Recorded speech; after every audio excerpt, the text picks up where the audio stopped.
Dalam Islam pun menjelaskan, jika seseorang dari kalian makan, maka makanlah dengan tangan kanannya, dan jika minum, maka minumlah dengan tangan kanannya, karena setan makan dan minum dengan tangan kirinya.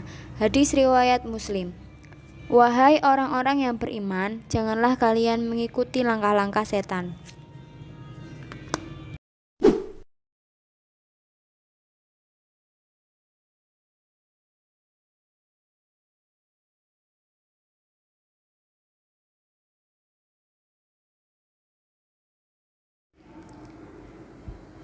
Dari Anas dan Qatadah, Rasulullah SAW bersabda, sesungguhnya beliau melarang seseorang minum sambil berdiri.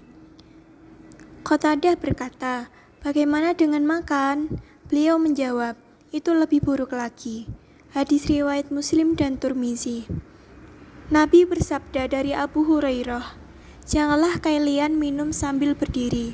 Apabila kalian lupa, maka hendaknya ia muntahkan. Hadis riwayat Muslim. Allahu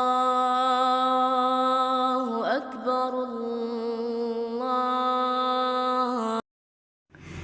Nah, maka tidak boleh seseorang menunda sholat hingga keluar waktu atau semisal itu, memajukan waktu sholat dari waktunya, karena uzur seperti sakit atau tidak terpenuhinya syarat sah sholat, contoh tidak mendapati air atau sedang berperang melawan musuh.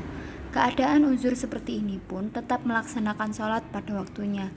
Tidak boleh menunda sholat hingga keluar waktu kecuali untuk tujuan menjamak sholat.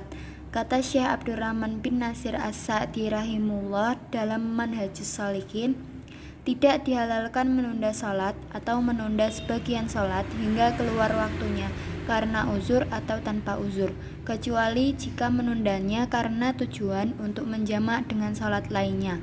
Boleh menjamak ketika ada uzur seperti safar, hujan, sakit, atau selainnya.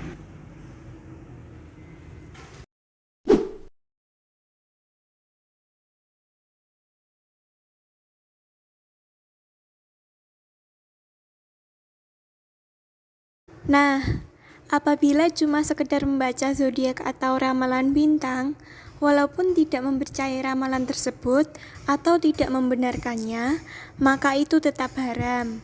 Akibat perbuatan ini, sholatnya pun tidak diterima selama 40 hari. Rasulullah SAW bersabda, barang siapa yang mendatangi tukang ramal, maka sholatnya selama 40 hari tidak diterima. Maksud tidak diterima sholatnya selama 40 hari dijelaskan oleh An-Nawawi. Adapun maksud tidak diterima sholatnya adalah orang tersebut tidak mendapatkan pahala, namun sholat yang ia lakukan tetap dianggap dapat menggugurkan kewajiban sholatnya, dan ia tidak butuh untuk mengulangi sholatnya.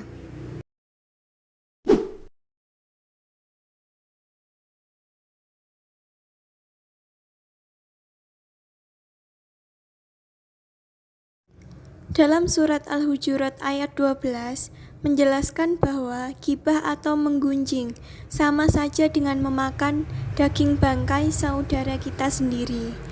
Allah Subhanahu wa Ta'ala berfirman pada Nabi Musa alaihissalam, siapa saja yang meninggal dunia dalam keadaan bertobat dari perbuatan ghibah, maka dia adalah orang yang terakhir masuk surga.